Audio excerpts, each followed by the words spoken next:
Thank you for tuning into the latest episode of the SplashCast, your go-to podcast for news and discussion in the world of sports. Atlanta's having a farewell TikTok cookout.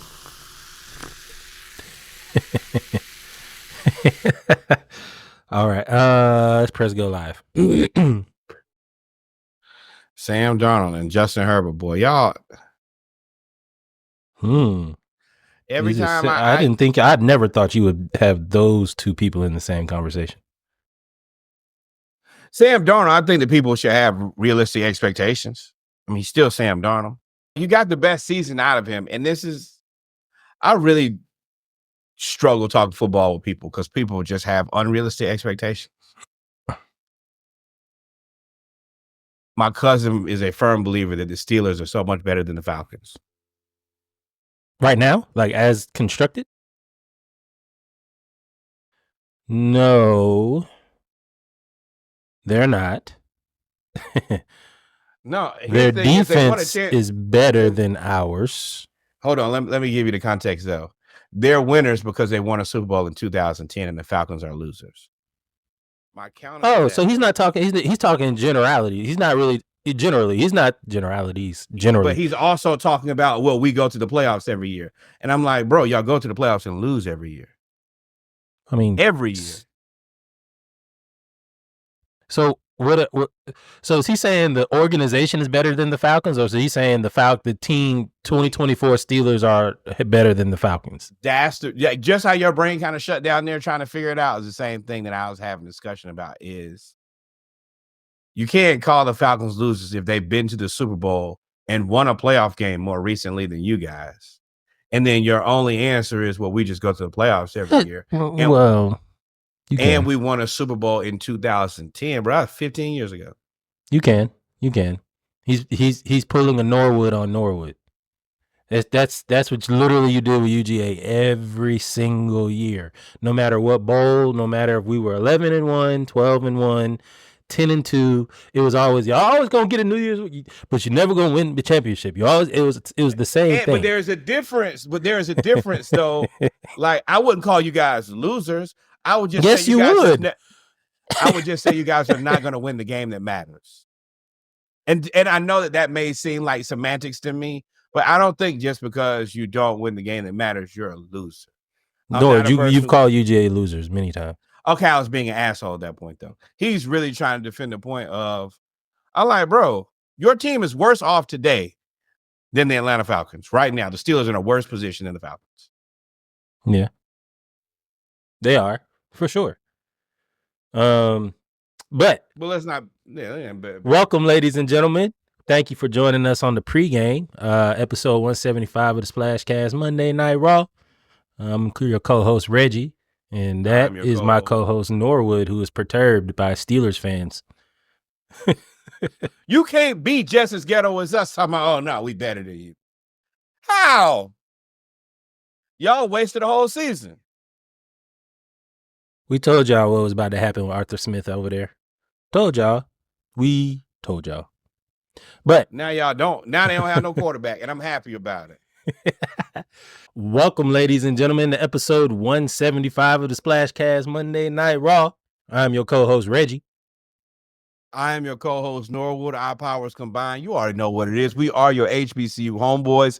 It is a Monday night, as my comrade said. And you're doing better than Sam Darnold right now. He's been sacked 6 times.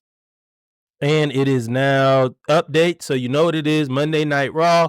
We are watching whatever game is on. Normally it's either the Falcons, Hawks, or Monday Night Football. We are actually watching the last game of Wild Card Weekend in the NFL for the playoffs. Vikings, Rams. And as of 9:38, it is 23 plus extra point pending to 3 Rams over the Vikings in Arizona. This is absolutely unfortunate. Yo, Sam getting whooped. Plumber Chick, boy. He getting beat down. And maybe you should have bought him Benz or something for Christmas. But you can't just stomp.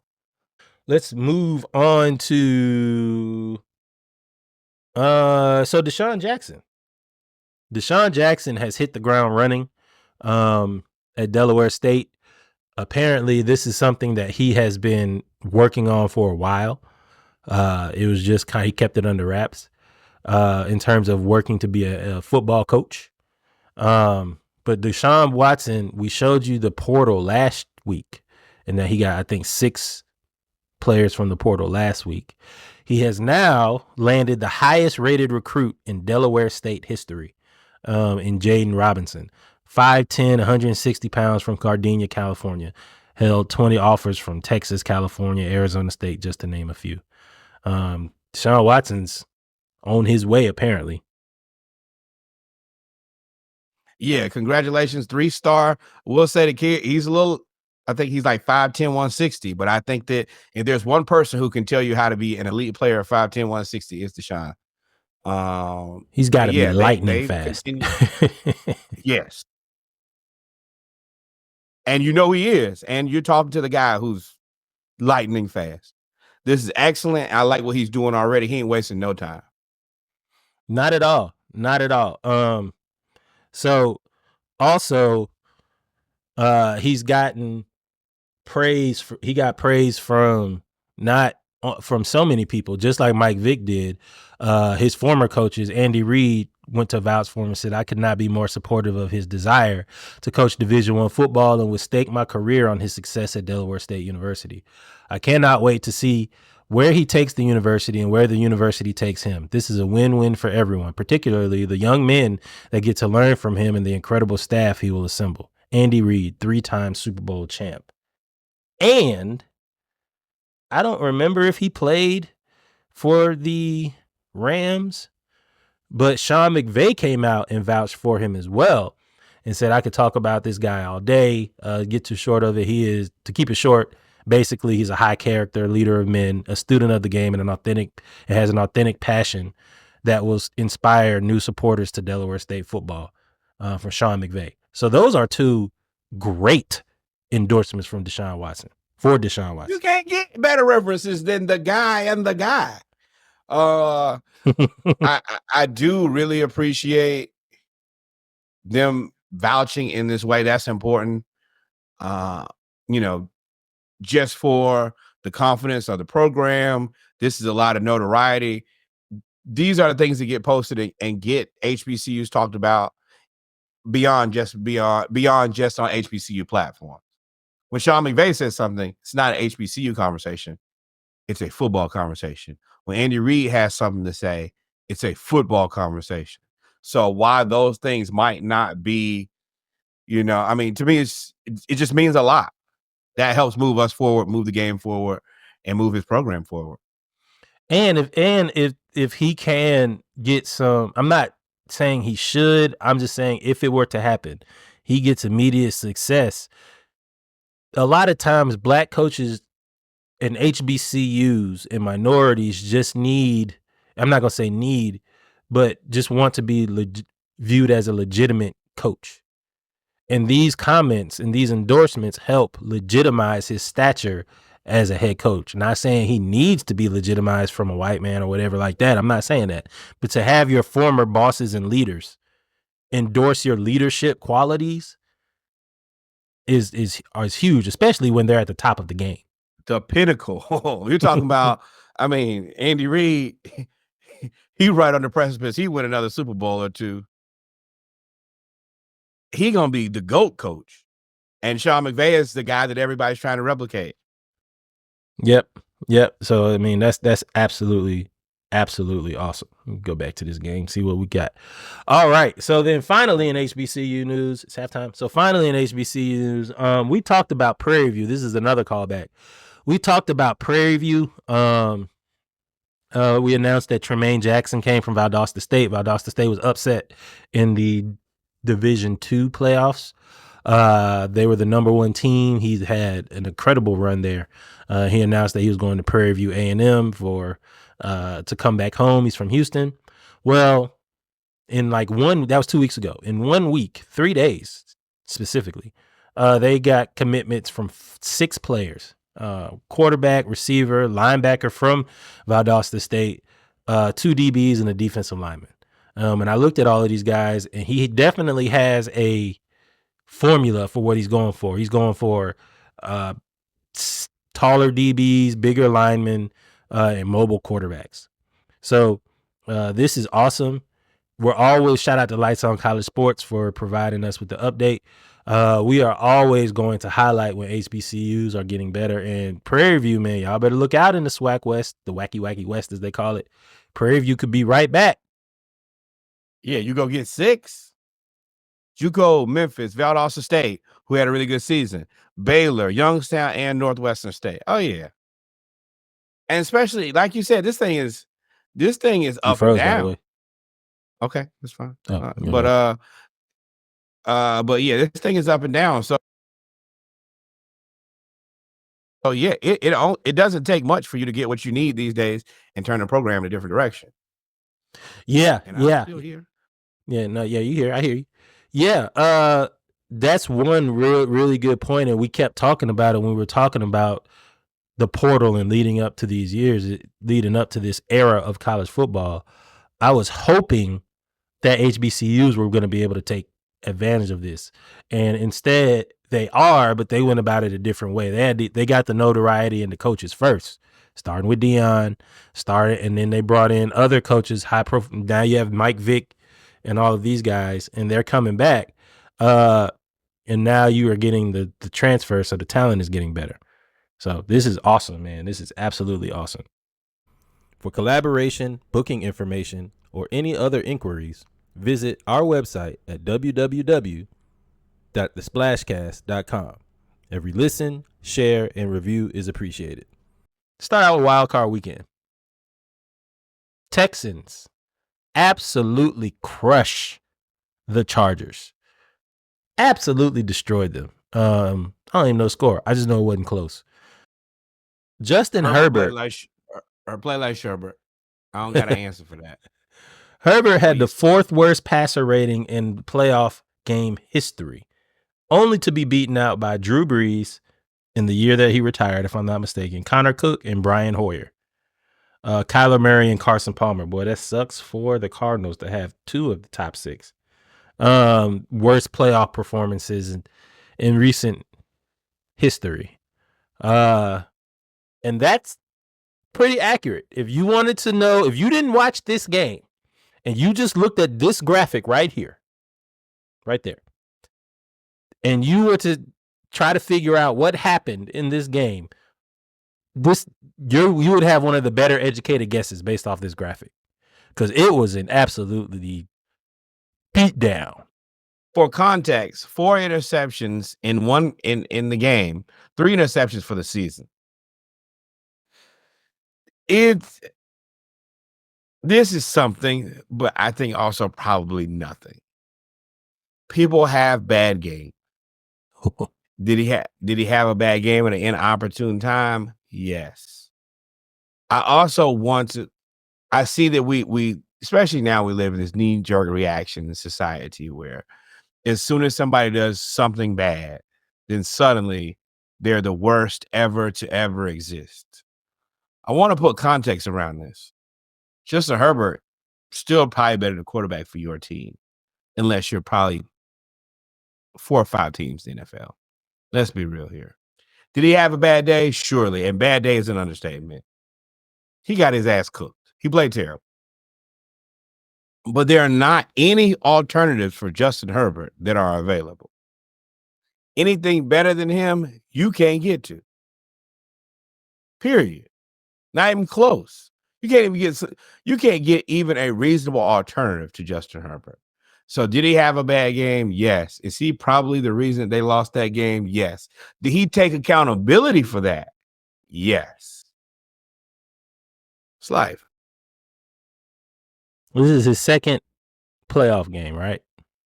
Correct. First playoff game, he lost to who? Trevor Lawrence, if I'm not mistaken.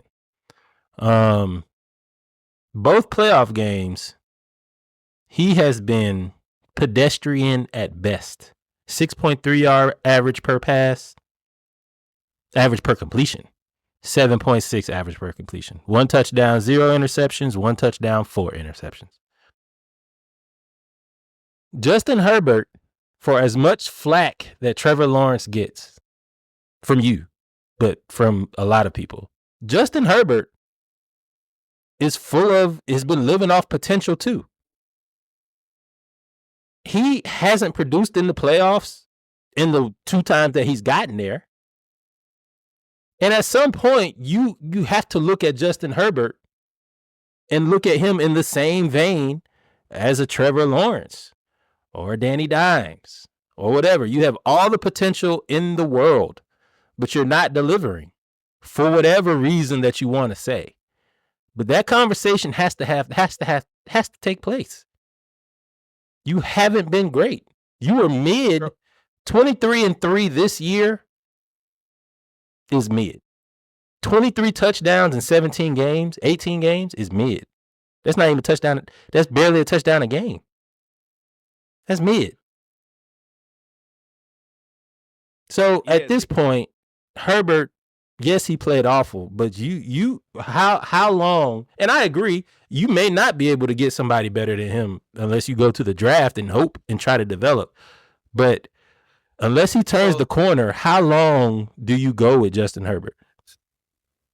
Until you can find a viable replacement. Let me put into context what you said there. You're right.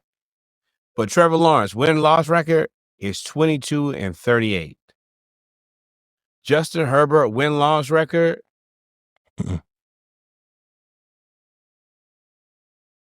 hold on, I just had it. It's 41-38. You played 20-something more games, right?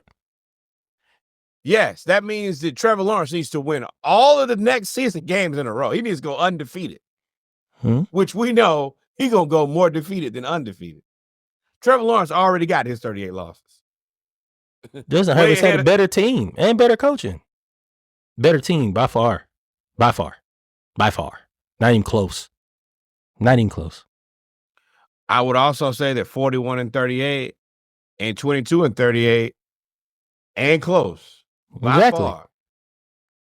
You know what 41-38 is? Mid.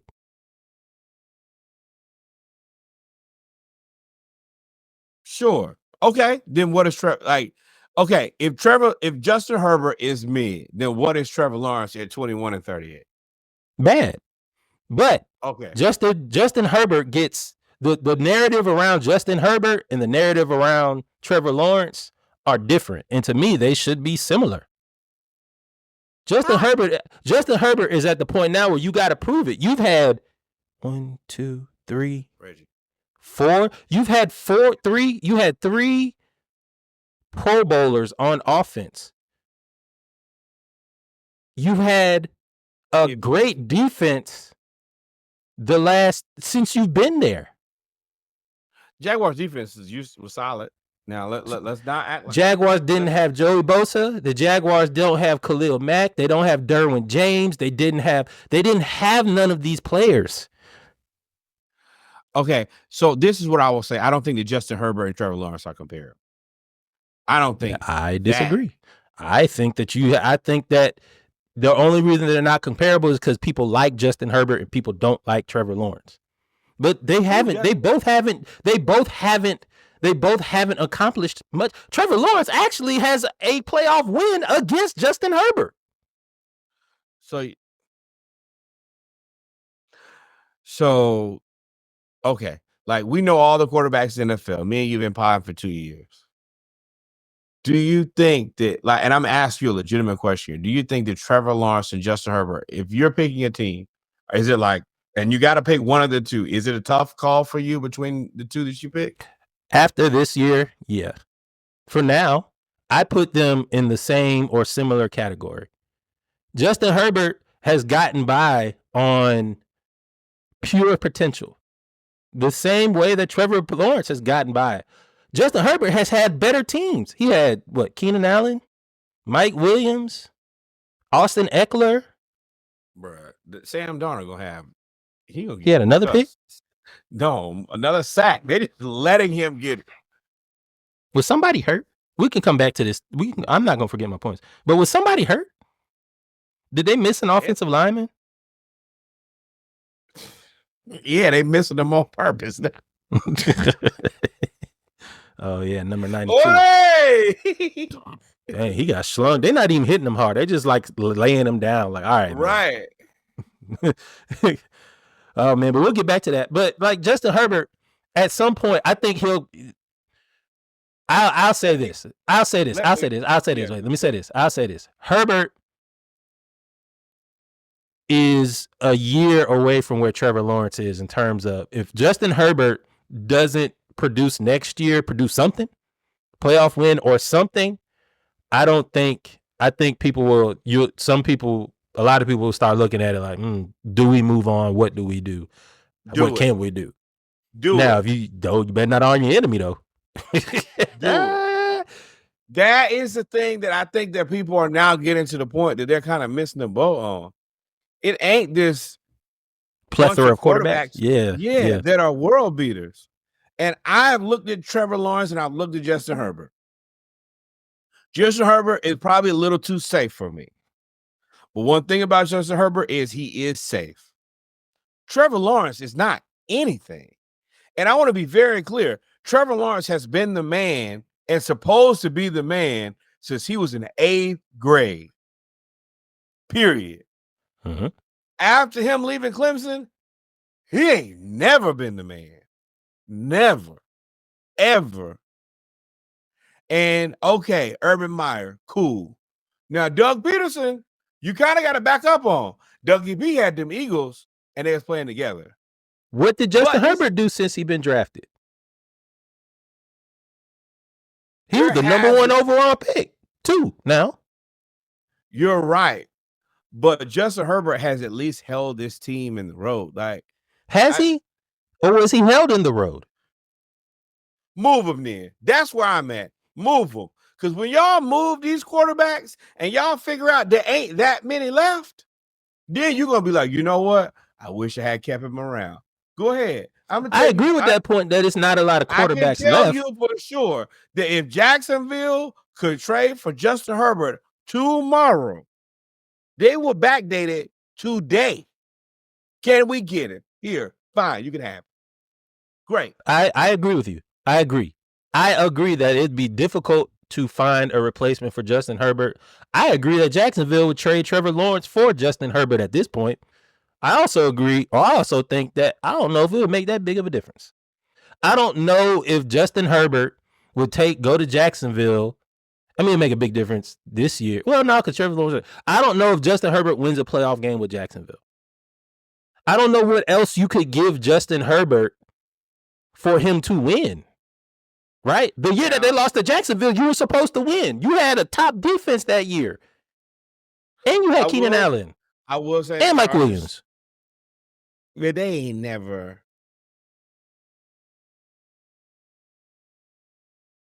I'm going to leave it alone.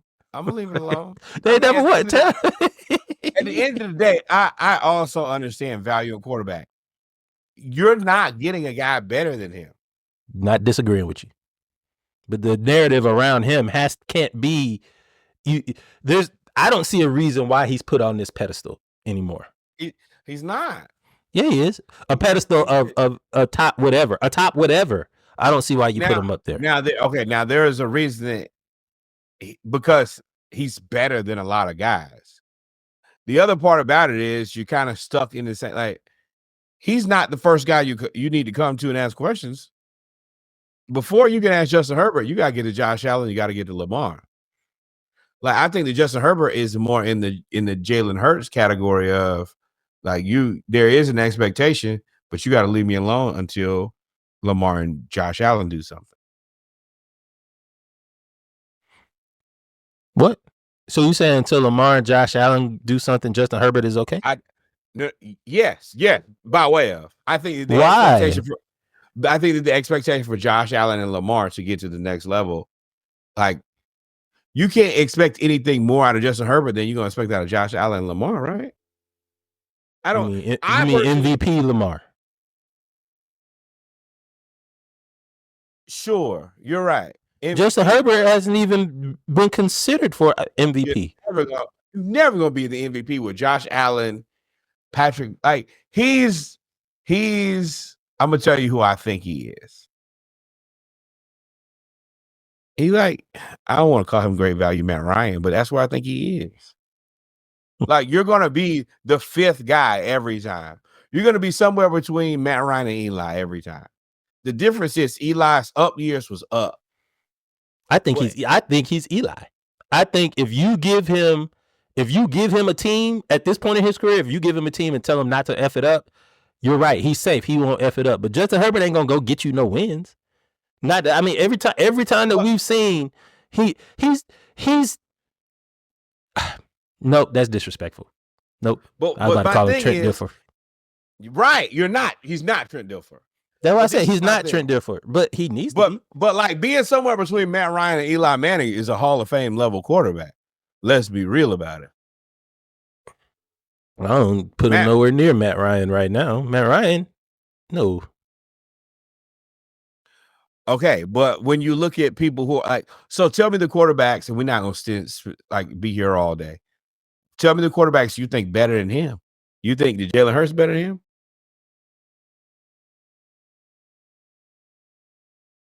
Yes. I think Justin Herbert has a lot of talent.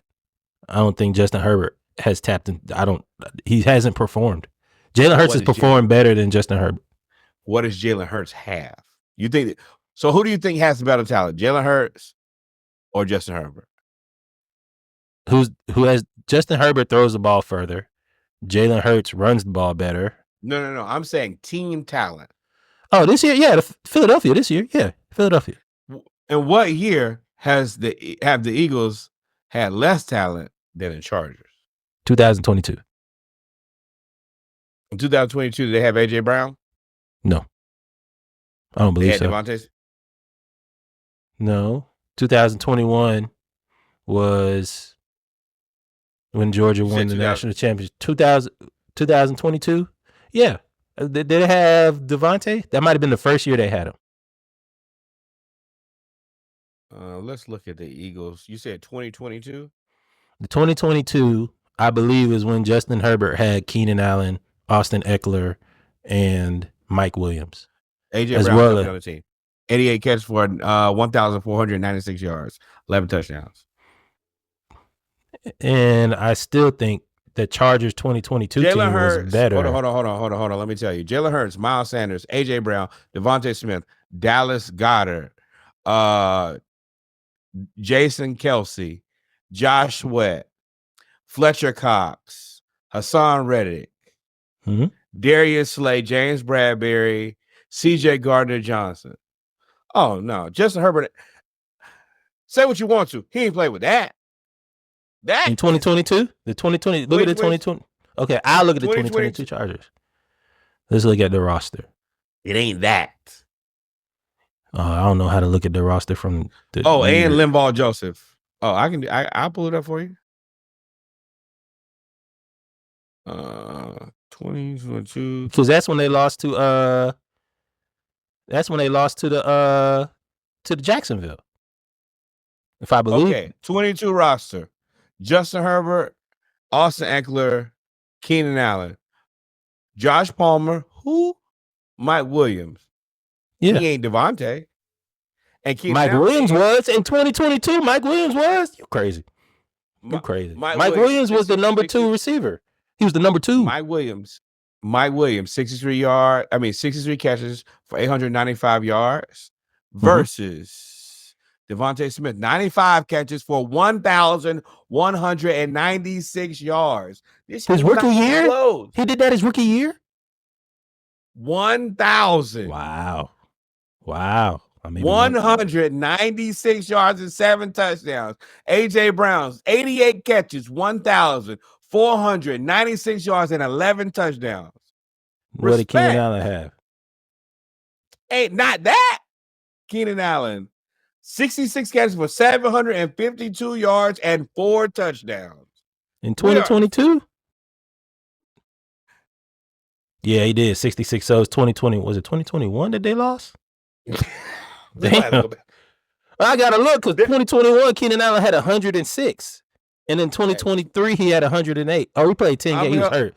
Oh, he was hurt. He was hurt. 2022 was the worst year Maybe it's 2021. I need to find Justin Herbert. Dallas Goedert had 55 catches, 702 yards, and 3 touchdowns. Boy, the tight end. It might have been the 2021 season.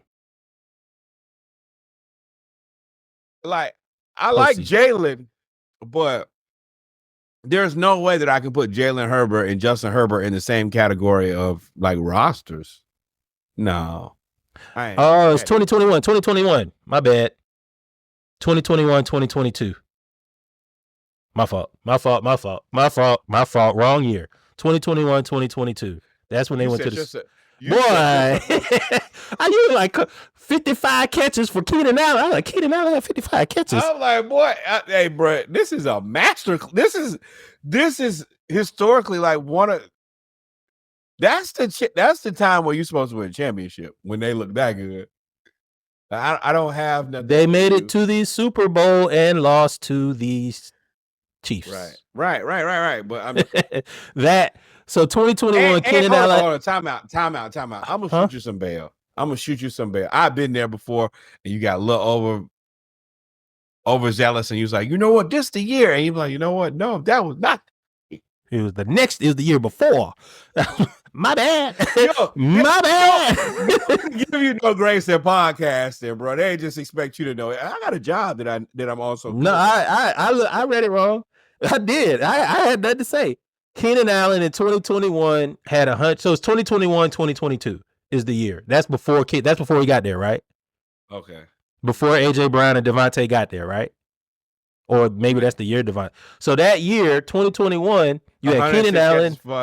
1,138 yards, 6 touchdowns. And Mike Williams, because Mike Williams got that contract and then he hurt his back. That's why I remember that. And because he had a bunch of, he's with Pittsburgh now, right? Yeah, that was a hell of a season. That was the season. And they lost in the first round. They lost in the wild card. Now, the rules sucked because you had to go on the road and play a 500 Jacksonville team in Jacksonville. Right. But that's the rules. Yeah, Mike Williams, 2021. Yeah, he went, 76 catches, 1,100 yards, 10 TD. Yeah. Yeah. And then they had Austin Eckler. Yeah, that too? Fair. So, okay, sorry. We'll wrap this up because I don't want to have a Ladd McConkey style debate, which we won't. But Justin Herbert played awful. The Texans defense looked phenomenal, or he made the Texans defense look phenomenal. I saw so many first career playoff picks of his 4. They went all the first year players. Kamar Lassiter, Derek Stingley, somebody. I was like, dang, dog, you get killed. Wait. Are you talking about the same defense that we saw just destroy a team yesterday? Like, you're right. But those guys are really good football. All of those guys are good football players. There are no bad football players on that team. That's the Texans. They had to come into Jesus moment before they got to the playoffs. Because remember, everybody said this is a bye week for the Chargers because the Texans were struggling. No, we did not all say that. Rex Ryan said that, and I respect Rex Ryan for after him saying that, him backtracking and saying, you know what, I was wrong. It's okay to have a take. It's okay to believe in your take full-heartedly. Sometimes life just ain't gonna go your way. Yeah. And Herbert did complete the ball to somebody. And this is the year I will say, if you were going to shoot him some bail, you shoot him some bail because he only had one receiver. And it was Ladd McConkey. And he was throwing the ball to Ladd McConkey the whole game. As a matter of fact, if he didn't throw it to Ladd McConkey, he threw it to the Texans. And because I think he only completed like 14 passes. Ladd had 9 of them things. So that means the other 5 were incompletions, which means 4 of the other 5 were interceptions. And let's put it into context. That Texans defense, this is what we've expected out of them for forever. Even D'Amico talked about it. This defense, like that swarm belief in Texas, I want to kind of give y'all a little heads up. This is your time to flourish because you're not going to be able to keep all these guys at this. You can't pay everybody. You have an embarrassment of riches right now, and that's fine. With that being said, you kind of need to get it done in this year and next year because eventually Will Anderson gonna want his money. Kumari Lassiter gonna want his money. Shaziz. Then you still have to look at the offense. Oh, you forgot Derek Stingley Jr., who's before Kamar. But the thing is, all of those dudes are 5-year contracts. It's 4+1. Well, 4 because they're not gonna play on the 5th year. So I mean, there you can actually kind of cascade that money down on defense. Okay, but and then you got to pay CJ. Right. If you do that, that's cool. You're gonna lose somebody. You're gonna lose somebody. That's the other part about it is you're gonna lose all your linebackers. You're gonna lose Daniil Hunter. Right. That you just got to replace Jonathan Grenard. Yeah, but I mean, you just got. If there's one thing I believe the Texans can do is draft. So they're gonna lose Daniil Hunter, but at that point, Will Anderson is just gonna step right there, and they're gonna pick another person. You're gonna lose your offensive coordinator too, though. So yeah, I mean, you was gonna lose that regardless. Right. When you don't have an offensive coach, you're gonna lose your offensive coordinator forever. That's why I always say that's why you said last pod, you need to go with an offensive coach most of the time, especially like New England. Otherwise, you're just gonna keep having turnover. Right. But I mean, you're right though. So, you got to figure it out because you got 3 years. Texans, they're in a perfect storm, sure. But if you don't get it done this season, then you're gonna be in a different position where your expectation may be higher than your capability. Right now, your capability is way higher than your expectation. Oh, raggedy ass Texans, they just kind of got it together, whatever, X, Y, and Z. They've been bad. Everybody's cool with that. You're going to turn the corner where the expectation is CJ Stroud to be elite, that receiving core. I mean, you're going to have to stoop down with worn down tools and figure that out too, because you're going to lose. You're probably not paying Diggs. No, Diggs out of there. But you got Nico, so you're going to pay Nico, or Diggs might take some money off. But I don't know. But you got Nico. Tank Dell is going to be the interesting one because of his potential and his flashes that he showed. Plus, he's cool with CJ, but his leg done blew up twice now. But that's also pressure. Life has changed. You're going from the hunter to the hunted. That changes things for a lot of people. That's the thing that I think the Chargers have dealt with earlier than everybody else is. They've been the hunted for the last couple of years, not the hunter. The Chargers. Hunted by who? In the AFC West, they're number 1. The Chargers. Excuse me, you're wrong. I'm wrong.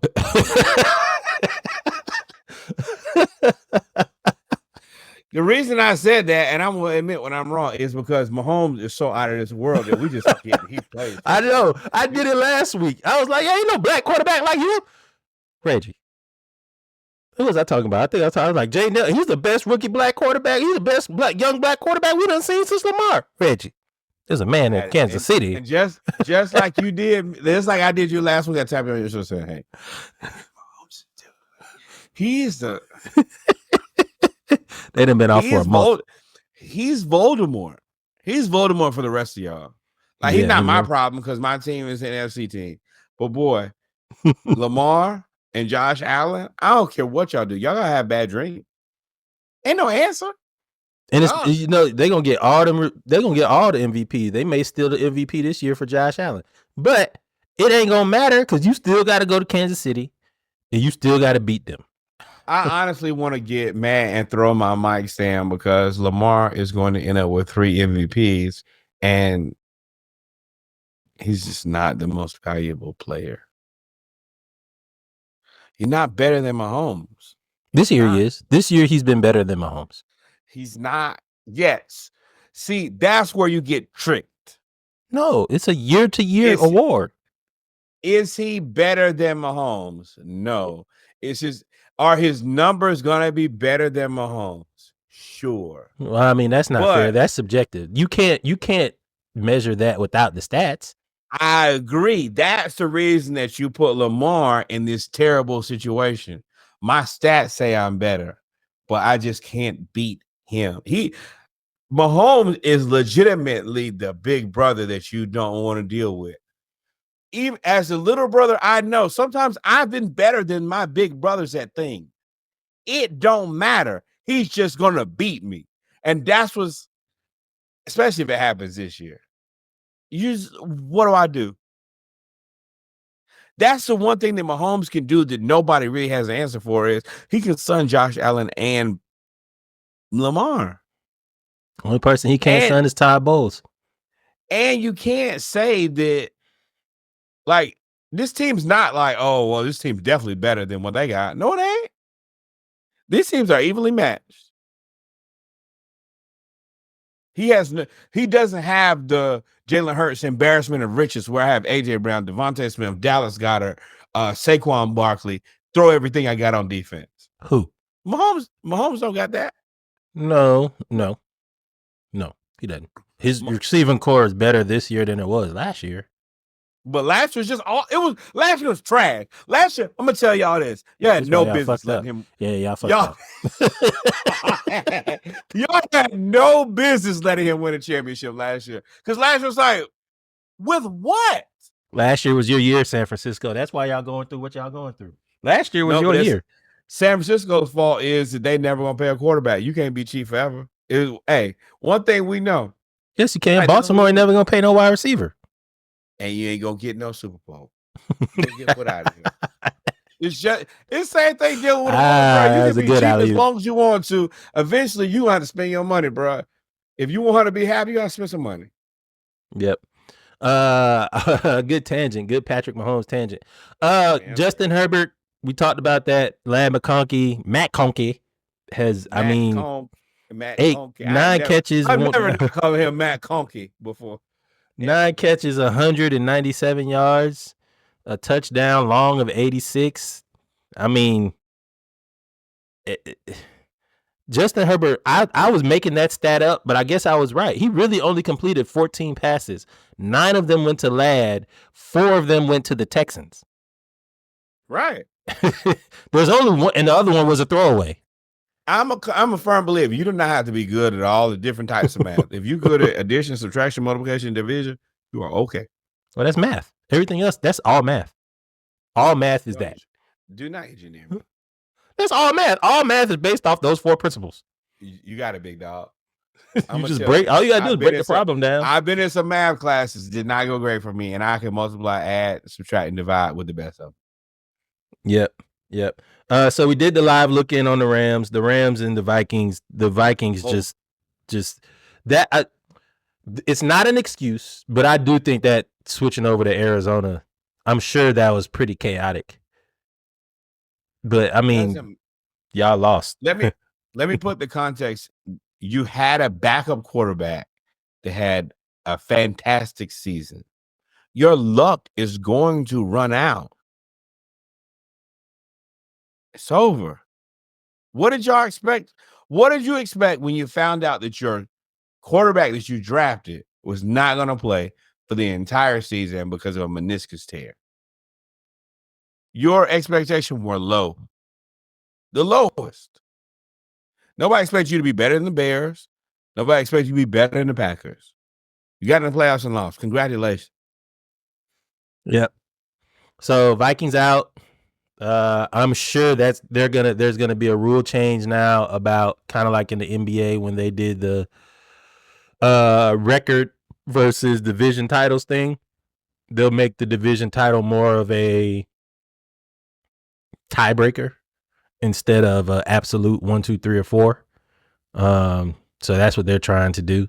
I don't have an issue with whatever they decide. I mean, it is what it is. Y'all gonna change the rules anyway. When somebody feel upset, they gonna change the rules. That's what I've learned in my years watching sports. And then change a new rule, because depending on what you think the next time, it's gonna happen. While we talk about, we'll talk about the Eagles since we brought up Jalen and Justin. Eagles absolutely thumped.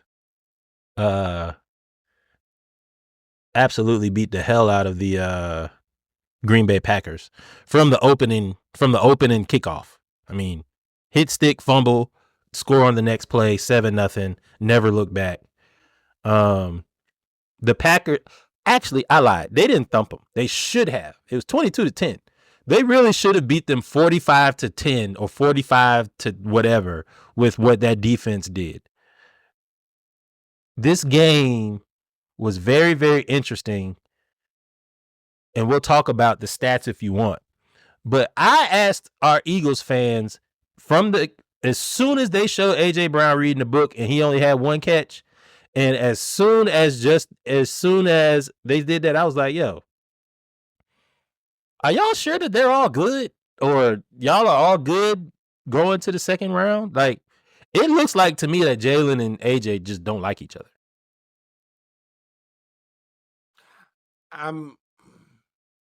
AJ Brown was reading a book during the wild card game because he only had one catch. No pun intended, but I'm not going to read into this any more than what it is. But I want to tell you what I got out of this more than anything is, if you look at the Packers football team, you probably can't name any players on their football team. Is that a challenge? I mean, I could, but they all got hurt. Like the one thing I can say about this game, everybody got hurt. Like it was an ambulance around there. Right. But what I'm also saying is the Packers don't have a bunch of guys who you have a bunch of name recognition on. They have found their guys, and their guys work well in their system, but they haven't spent the money and went and got what you're looking at versus the Eagles. The Eagles have every name in the book, period, on both sides of the ball. And the Packers have just like, hey, these are our guys. And they might have been a little overmatched. You can do that as much as you can, but at the end of the day, when you're looking at AJ Brown, Devontae Smith, who do they got at tight end? I can't think of his name right now. Dallas Goedert. Yes, Dallas Goedert. Stiff arm. Stiff arm that man to hell. Right. Saquon Barkley. Then you look at the defense. They've paid their guys, and they paid a lot of guys. But the Packers are still kind of in the position where we could make some moves, and we have some money to actually buy some contracts now versus I think Philly is probably they don't have any more money, and they don't have a way to really acquire any more large assets. The Packers are like, hey, we're probably a season away from really playing for it, like trying to go all in on a championship anyway. Philly is like championship or bust at this point. I knew that's where you were going, and that's what I agree with. The Packers are ahead of the last year. The Packers is where this year's team. Well, last year's team shouldn't have made it to the NFC Championship. Hell no, they're always one step ahead. Like, nah. They were they overshot their boots way too high. But they outkicked their coverage, but that's great. This year's team did it again. This year is where I expected last year's team to kind of be. So you got to realize the Packers have the youngest roster in the league. Correct. So it's hard to get a lot of name recognition when you have the youngest roster in the league. You do have Jordan Love, Romeo Doubs. He went out with a concussion, and he already plays with the helmet pad. Right. Then they lost Hicks. They've gone by saying we don't really have a number one receiver. We just got a bunch of receivers. And then last week, you remember, I talked about it. Christian Watson, their number one, tore his knee blew up in the last game because you were playing for seeding. So as of the second quarter, they were missing their top 1, 2, and 3 receiver. Correct. Right? At that point, you needed all of them to even stay competitive against the Eagles in this defense. Correct. So I agree with you that the Eagles are win now. I disagree with you in saying that you're not reading too much into this with AJ Brown reading the book during the game. AJ Brown has expressed frustration all year with Jalen Hurts. Remember, even on that 9-game, 10-game winning streak they had, they were beefing.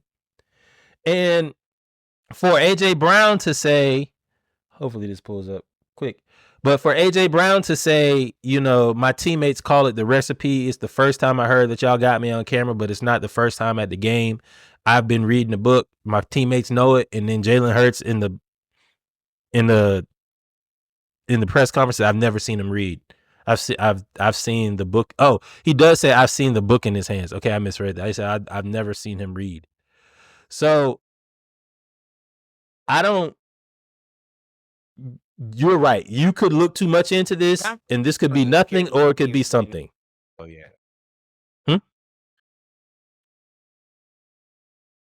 The Packers are the scariest team in the NFL because they haven't like gone out and like they haven't consolidated yet. See if I can get a home run. Yeah, they ain't consolidated yet. You still have all the assets. You're and like, picks. hey man, and the other right. So the guys who you've actually gotten good now, like you're right. Like Christian Watson might not make it to the promised land, but he's surely a tradable. He's surely a tradable asset. He'd be here tomorrow in Atlanta. Right. Just run straight. Exactly. I've identified. Oh, and the little tight end they got. He might not make it to the promised land, but I can trade you for him. And I can already show you that he's legitimate. So yeah. They might be like, they're going to be able to kind of take some swings on some hey, Diggs, you interested in playing the Packers? Hey, Higgins would have been a nice trade piece if you were going to re-sign him, because you already have the quarterback, you have the running back in Josh Jacobs, who almost carried them to a win this game. I watched that whole game. Right. Josh Jacobs, the second half, was a grown ass man, and he gave y'all hell. And you look at a guy like Higgins. I can go here and I can be the man here. Oh, Diggs, I might do a year stint here to see if I can get my trade value back up because of an injury I just took. Like, there are guys who are gonna be like, why not? Like Kyle Pitts. Can we trade Kyle Pitts and they take Kyle Pitts and us take a draft pick in the future, maybe like a third or fourth for Kyle Pitts and move on? Why not? Now you like, there's a collection of assets and they're all motivated to be their best because at the end of the day, I need to get to my next step. Yeah, let's try to win a Super Bowl. Yep. And your coach is good. That you said it all year. Since he got there. I hate the Falcons. Right. Like that's been a running theme of the podcast is you probably shouldn't let him walk out the door, especially the way Raheem looks. You ain't wrong. And he ain't never leaving there to come deal with ever. And that's another team that don't really fire coaches like that. Like, they got rid of McCarthy, but McCarthy was there for a while. McCarthy was Aaron Rodgers' guy. And before McCarthy, what was it? Holmgren? Well, he slid, yeah. It was a Holmgren? And then before, I mean, it ain't like they had a whole lot of coaches. Right. So, well, at least not in my lifetime. They may have, between the 60s and the 90s, they may have, but I don't know. And also the Eagles. Who do you think is better, real quick? Penei Sewell or Lane Johnson? I need to know ages. The age, whoever's younger is the answer for me. That's that simple. So Lane Johnson has a stat comparison between him and first team All-Pro Lions offensive tackle Penei Sewell on his locker. Penei's the answer. Penei is who you take in terms of starting a team, but in terms of who had the best year this year, I mean, if those stats are accurate, the Island race basically 1-on-1. Lane Johnson was first. Penei was 58th. But you're debating 34 versus 24, bro. That's like not to be an All-Pro. Oh, All-Pro, you probably beat him. I mean, sure, your stats are probably better, but yeah, but would his stats be better if he didn't have Jalen Hurts as a mobile quarterback? I mean, I'm sure he saved and you got. Now, I can't say running game because the Lions have a fantastic everything. Right. So. And at the end of the day, Penei Sewell is literally the cornerstone of the Detroit Lions. You're not the cornerstone of the Eagles. Who is the cornerstone of the Eagles? You would assume that you're $50 million quarterback. If not, then what are we doing? How much does what's the name make? 49? 48? No. make 40 something, don't he? That's a good question. Because they got I think they just paid him 4 year, $193 million. He $32 million cap hit. How much does he Next make? year is crazy though. How much does he make? What's his contract say? Not cap hit. What's his contract say? Base salary $18 million, signing bonus $14 million. But next year it goes crazy. Yeah, that's when they got him to the extension, right? Yeah. Now, So if it's the 50 plus. So that means, based on what you said, that means he's the cornerstone. Next year. Today, he ain't. Next year, Jared Goff, let me tell you. No. I mean, Reggie, one thing that you know about me is I follow the money. Oh. At an $18 million bank, like he basically $32 million this year. Yeah, he's they got doing him you a favor though. Mm-hmm. That's like the Baker Mayfield Geno conversation. But next year, he earned that contract too, though, and he's young. I mean, he's only like 27, right?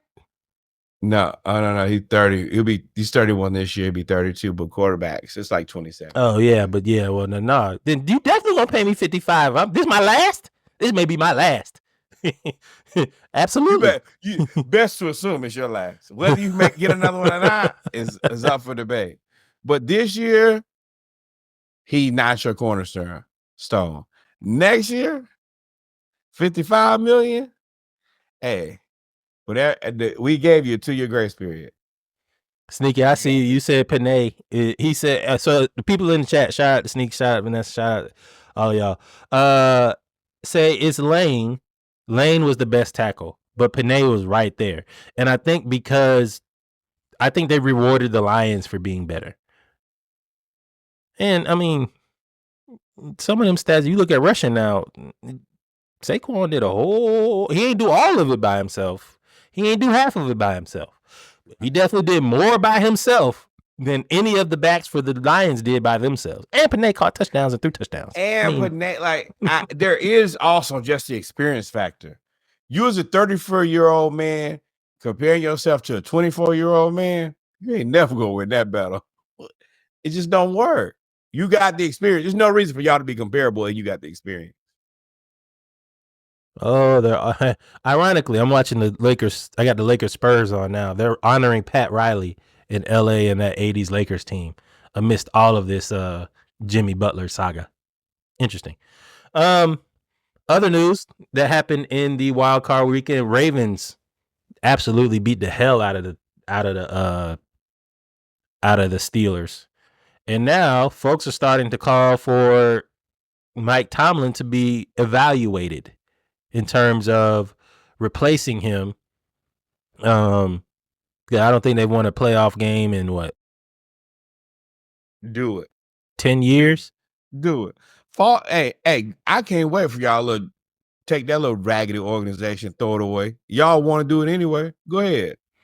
Now, the Steelers, as you know, don't fire. Now, if the Packers, we said the Packers don't be firing nobody. The Steelers fire. I don't think they fired a coach. I think everybody has retired. They've only had four coaches their entire time that they've been around. Cowher, Tomlin, and there's one other person. I can't think of the dude before Cowher. That's who I can remember. But let me be very clear. I will fire Raheem Morris myself for my Cowboys. I will leave Houston, drive to Atlanta. I will find Arthur Blank and demand that he fire Raheem. Yeah, fire him. Me. And when he asked why, because Norwood said so. He made me an offer I could not refuse and take Tomlin. Tomlin makes something out of nothing. But this is what the Steelers get, and I'm going to tell you why. The Steelers have not had a plan since Ben Roethlisberger before he got old. I kept looking at the Steelers like, oh, y'all just never going to have a quarterback? Whose fault is that? Have a quarterback. Now, I'm going to shoot the Steelers the tiniest bit of bail. They had Dwayne Haskins, and I think that they wanted him to be the next guy. You stole my point. Go ahead. But I still don't like, and that situation is Unfortunate. horribly unfortunate. But you're you're a business. After you lost to Dwayne Haskins, like eventually you have to have another plan. You guys have not attempted to have a plan. And now you roll out Russell for the whole year. And me and Reggie talk about it every week, and I tell him the same thing. Show me how you spend your money, and you'll show me who you are as an organization. You don't have a future with either really one of these quarterbacks. Russ is going to cost too much and not good enough, as he showed you. Or you didn't play Fields and let him get the reps that he self-sabotage. And we told you about Arthur Smith. You sorry. We told you. Go ahead. So now you're in this situation where you look stupid in the face. Like, sure, did you keep Tomlin from never having a losing season? Yes. At the expense of what? Like, one thing that I do feel confident about now is Russ is not the answer in the future. No, I don't think Russ was. That's why he's on 1-year contract. He's never the answer. But I don't know why don't play Fields. Yeah, I don't at least play him. But I mean, I don't know. Because Fields can't throw the ball over the middle of the field though. He can only throw out. If you can't, okay, but this is the thing. If Fields is not the answer, then I cut bait with everybody and start over again, right? Mm-hmm. Now you don't have a clear-cut answer of really anything to do. Do I pay Russ? Do I give Fields some money? Or do I go draft a guy? And now, Fields has won just enough games that now you're going to have to negotiate against Cleveland. Cleveland's desperate. Well, the thing, yes, the quarterback is an indictment, but you also just I don't like talking bad about Mike Tomlin, but your evaluation of players' characters, because George Pickens is just the latest receiver to lose to be off of the reservation a little bit and really don't care. Now you kind of sabotaging because you got him Kenny Pickett, but you keep drafting guys that you think you can fix, and those guys cannot be fixed. Or we've seen that you can probably slow down the deterioration, but they're going to be who they are. You had Le'Veon, you are the woman that tries to fix men who are broken, and you keep doing it. And you gotta at some point now. You gotta be like, look, we know what it is. We know what it is because Tomlin. That's why so many black people like Tomlin. That's why we don't like talking bad about him, because he's unapologetic about being black and helping black men navigate this world. But at some point, dog, when it's detrimental to you, right? They're gonna put you in a situation where you can't be helpful to black men anymore. AB to Juju to Chase Claypool to Pickens.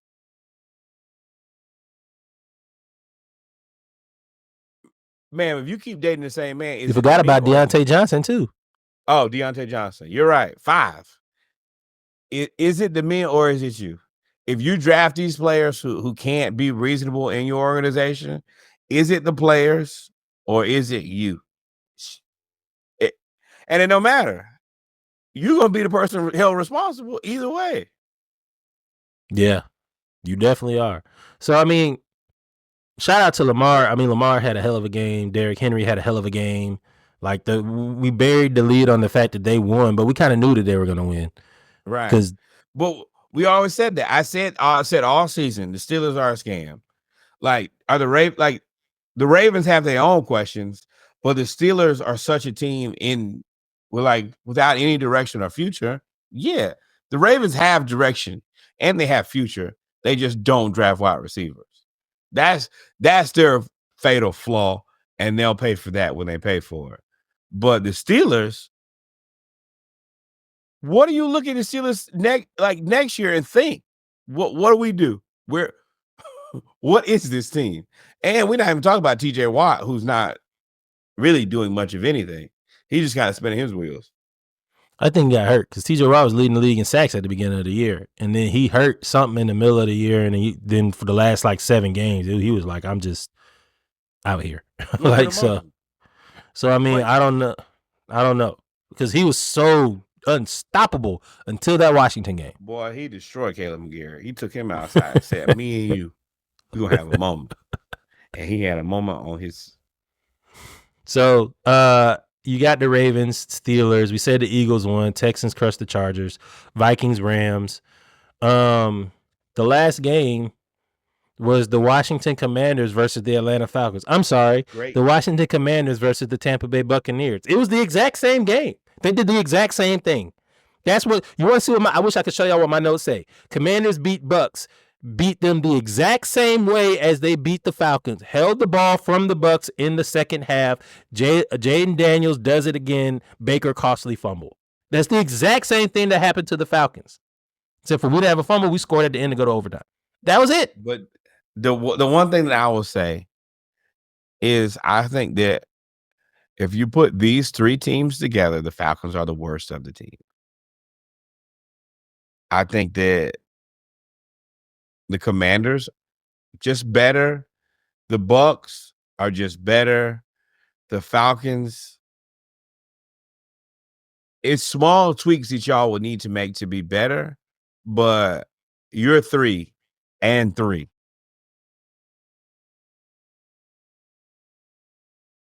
I don't know. I don't know. The Bucks gave this game away. They should have won this game. Baker fumbling. They just, you couldn't really stop Dan Quinn. The Commanders doinked their way to the they doinked their way to the win. This Jaden Daniels, and just like Dan Quinn in Atlanta, I am happy for him, but just like in Atlanta, that first year is always great under Dan Quinn, that first or second year. Right. But you've got to figure out what they're going to do because Cliff Kingsbury looks like he's going to be hired to go somewhere else. And get out of there. And you'd already seen him start asking questions. Do you want to be a head coach again? And he's trying to, when you got a good job, you're doing a good job and you don't want to bring attention to it. But he's like, oh, this is what it's like not dealing with Kyler. And I don't think the Cliff Kingsbury is good as this. I'll be honest, if you look at it, it's just Jaden Daniels. And if Cliff Kingsbury is smart, you wait and take a good job, not any job. Don't take a Jacksonville job. Don't take a New York job. Don't take a Raiders job. Take a job where you can get what you need in order to be successful. I think that this has shown that if Kingsbury... Shoot, tell me. I'm interested. Why do we think Kingsbury is a good coach? Because we don't, but Jaden Daniels is making it look good. That's what I'm telling you. You should wait until you can get a job with a guy who can at least do the job well enough to not give you all the pressure. Well, that was more of a response to your this is what life's like outside of Kyler Murray. There was life before Kyler Murray for Cliff Kingsbury. He wasn't a good coach. The only time Cliff Kingsbury has been viewed as a good coach is when he had Patrick Mahomes. Other than that, as an offensive coordinator, he's been underwhelming. They were talking about firing him in the middle of the season this year. So, and if you really look at the offense, it's not Cliff Kingsbury. It's just Jaden Daniels. He ran the ball down the whole fourth quarter. He ran the ball down the field. I know exactly what's about to happen. They about to stop him, and they're going to run the ball down the field with Jaden Daniels. And that's exactly what they did. And they did get Austin Eckler back. Now, Austin Eckler back makes that team very interesting because Jaden Daniels was going to him. He's a check down guy. Right now as a rookie. But what I'm telling you is what Jaden Daniels was doing was not Cliff Kingsbury's coaching or game planning. Cliff Kingsbury's just like, good job, son. Sweep right. No, I'm just going to call this play and Jaden, hey, just don't let's just see how it develops and then find Jaden. He looks like a Lamar clone. And they said it in the profile, and I was like, fuck out of here. He's just patient and like, okay, I'll take this. He's a different version of Lamar. If Lamar was 6'5", he would be Jaden. But this is the thing, just like Lamar, y'all better go get him a receiver. They got like that. Hell no, man. And just like Lamar, Scary Terry needs to be wide receiver too. You need to whatever capital you got. I do agree they need to get one more. They need to get one more, but Scary Terry was going to be the number 1 receiver, and they'll get a number 2. Like they scared. Sure. Do whatever you want to. Hey. They'll get another receiver. They'll be scary though. And I don't know who their tight ends are. Stephon Diggs, ain't you from the DMV? Now that would be fun. That would be now. You don't want Stephon. Now Stephon Diggs also been proven to be a locker room OBJ. He's OBJ. You're wide receiver too because of your catalog and cachet. But I'm going to go get another guy who's a rookie, like Luther. I'm going to get Luther Burden. Diggs and Burden. Or Tet. You're not getting the Tet. You forgetting about trades, dog. Like they can move. They have pieces to move too. They got 2 defensive tackles that they can. One of them can go. Like they got money. When you have a rookie quarterback, you're gonna have money too. If you T. Higgins, I'm cool. If I'm Higgins, I'm going to Baltimore. I'm calling him on day 1, bruh. This is the jersey number that I want. I changed your life. I don't think Baltimore can afford him, but I do think Washington can. And him and Jay, you just called him light Lamar. Right. So Right. Lamar, Right. now you're looking at Scary Terry. 1-on-1, Terry's hard to guard. Now, rolling the coverage to him is difficult.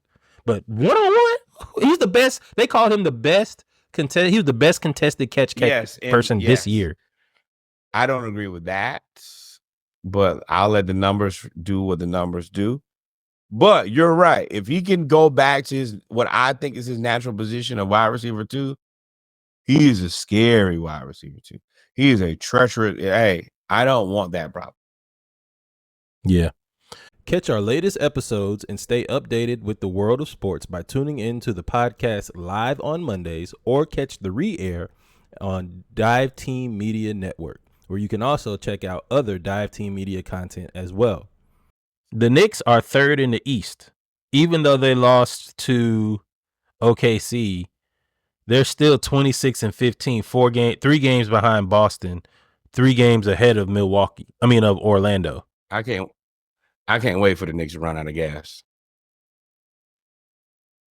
You think so? I think the Knicks will end up 5.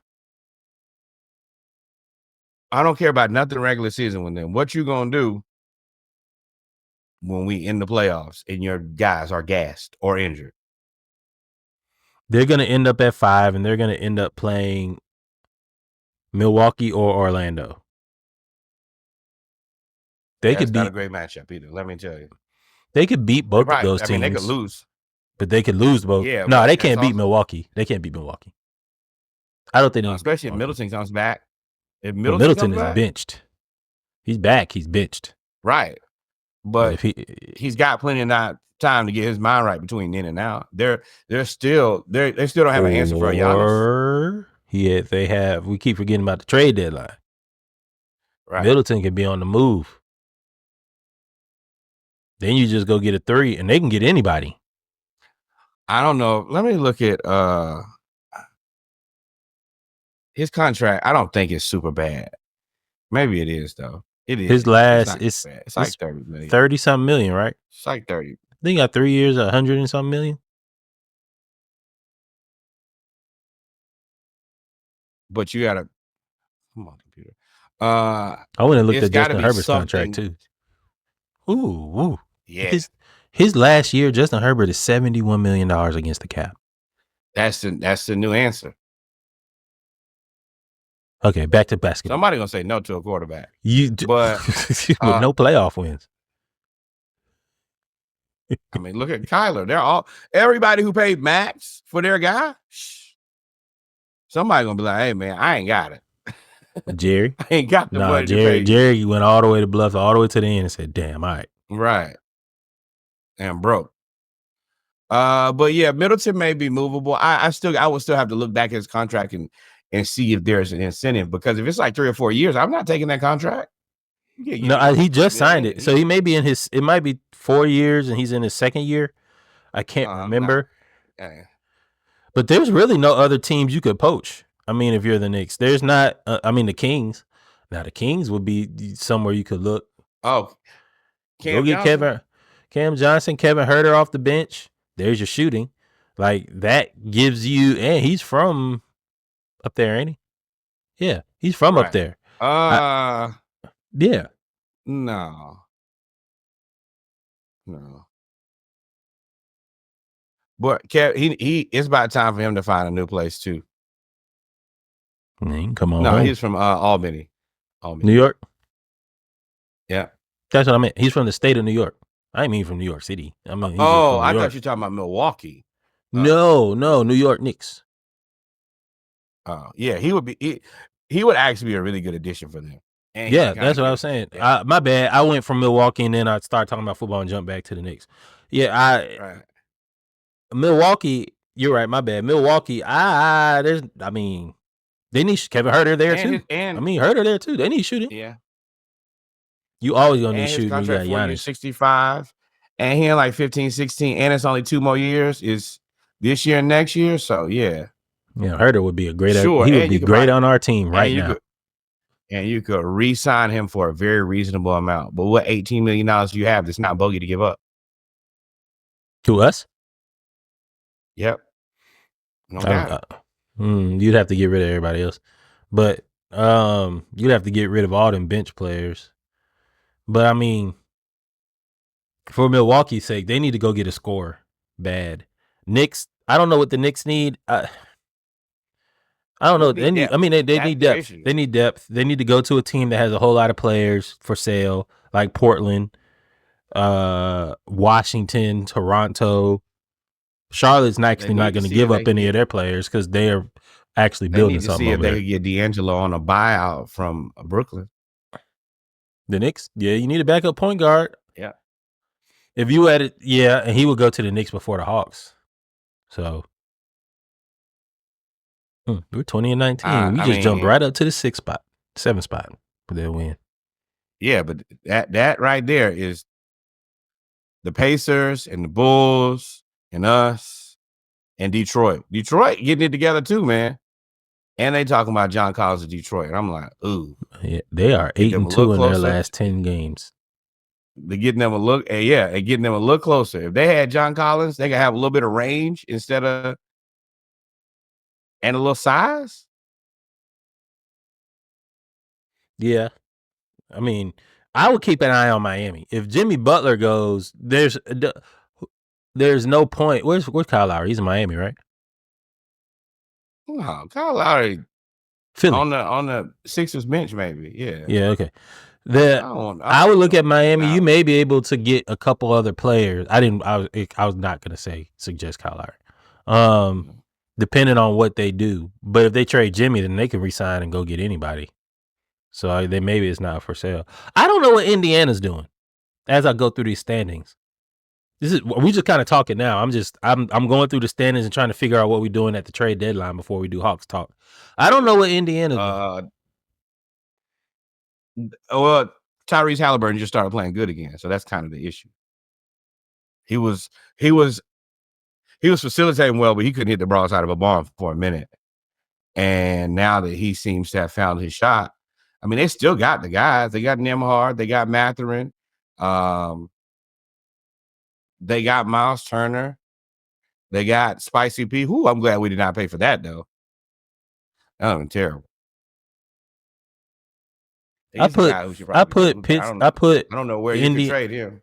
I put Indiana and Minnesota in the same kind of basket. Like Minnesota, I think they traded away. I don't think they're going to be able to challenge the top Well, shit, Houston's number 2, so I can't say that. But OKC, Denver, Dallas, when Luka comes back, I think they're below that tier after that Karl Anthony Towns trade. They probably gonna move Julius.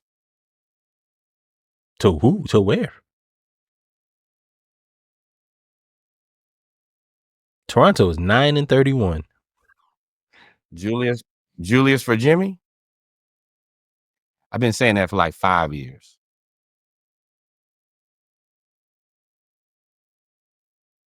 That's a lot of money. Don't Jimmy want to? He got a player option for $54 million or whatever it is. Yeah, but if he picks that up, then he's expiring, and you clear that money out. That ain't a problem either. If they can have all that money back, that will be the successful like clearing of cat.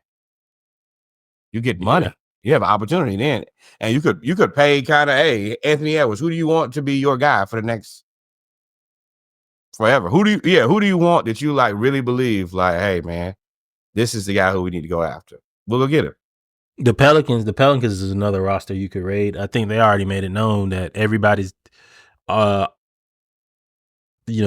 except for 3 players. Whoever's smart enough to go get Murray will be a happy camper. Murray. That's DeJounte. LeBron. Oh, yeah. You need to be moved. See if they'll take Hashimashi and something, but you just don't have no draft picks. There's no incentive for me to want to take on the Lakers leftovers.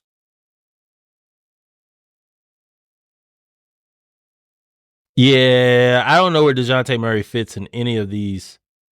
He fits with the Lakers.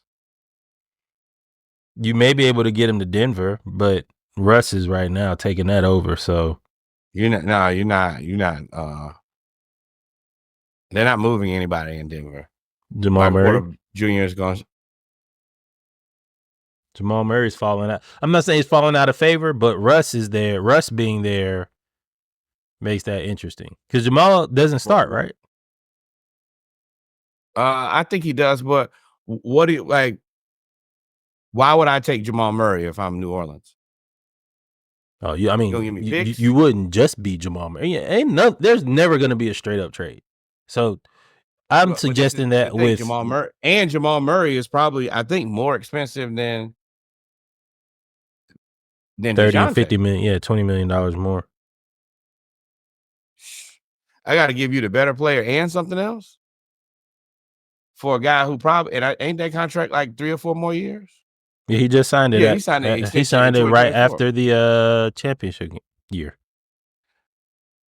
Bad business. It might be tight on DeJounte Murray. I mean, nobody can really trade for him that it would make a big difference.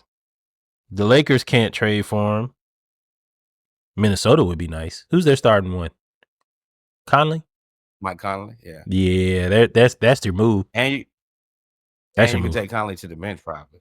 Send Julius right on over there. Give me DeJounte. You probably have to trade Conley. I just thought about that because you got Dillingham on the bench. He don't even play. Yeah, but you drafted him to play. That's the move. Ooh, Minnesota with Anthony Edwards and DeJounte Murray. Talk about Jimmy and Dillingham. That's a whole lot of shit talking too. That's a whole lot of I don't like you and I'm gonna shut down this backcourt. Oh, you saying get Murray and Jimmy?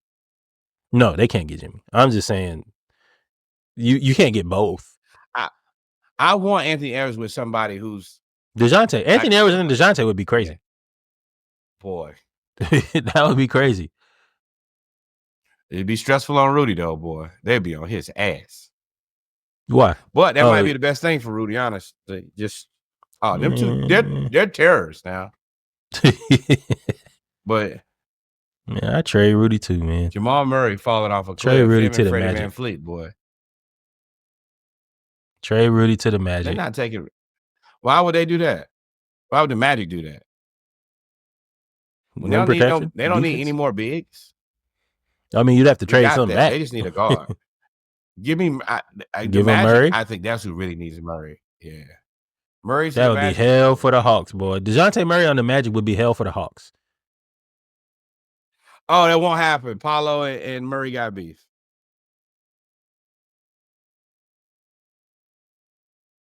Yeah. That's really it, though. That's the only thing. That would be. You. Woo, boy. Shout out to people not getting over their beef. Because, boy, they ever pieced it up. Wouldn't be bad. What else we got on the docket, my boy? Hawks talk. Hawks talk. So first off, we got Sacramento's pick. As long as it's top 12 protected. So as long as Sacramento doesn't keep winning. I mean, as long as Sacramento keeps winning and stays at right now, I think they have the 13th pick, and the Lakers keep losing. We'll end up with 2 first-round picks that we could, maneuver for a higher draft pick, maybe, or another player. Fill out that bench with young. I mean, this is a good draft. You could really get some guys, and you could move on from Bogey as a shooter. And I mean, they talking about maybe moving on from Buffkin too, just for the injuries. But if you could move Bogey and then we could get another player and then have 2 decent rookies. Well, what would you get with Bogey? You would have to get somebody that's. No, give me more draft picks. If I could, yeah. Especially if I get that kid like Con Kneppel who can shoot it. Oh, yeah. Replace me a shooter. Or I'll tell you what I really want to do. I want that kid. I kind of like the kid from Michigan. That's like the point guard, but the center at the same time. Yeah, I was looking. I put that in the group. He's intriguing. Especially he's if you have 2 first rounders. Yeah, he's Hartenstein. Man, that's basically how he plays. I don't think he's that tough, but his ability to facilitate would be really good. That's what I'm talking about. He can facilitate, he can rebound, and he can shoot. That's it. If we get those 2 draft picks, prayerfully, Lord, it will be really good. Then you could kind of take us. You could go get the best available, and then take a swing on a guy that you like. In that case, that would definitely be my guy. The show is produced by Creative Logic Solutions. Whether the project is big or small, let Creative Logic Solutions help bring your vision to life. Catch our latest episodes and stay updated with the world of sports by tuning in to the podcast live on Mondays or catch the re-air on Dive Team Media Network, where you can also check out other Dive Team Media content as well. For collaboration, booking information, or any other inquiries, visit our website at www.thesplashcast.com. Every listen, share, and review is appreciated. Until next time. What should they do? Like, follow, subscribe. Thank you, my friend. Yeah, boy.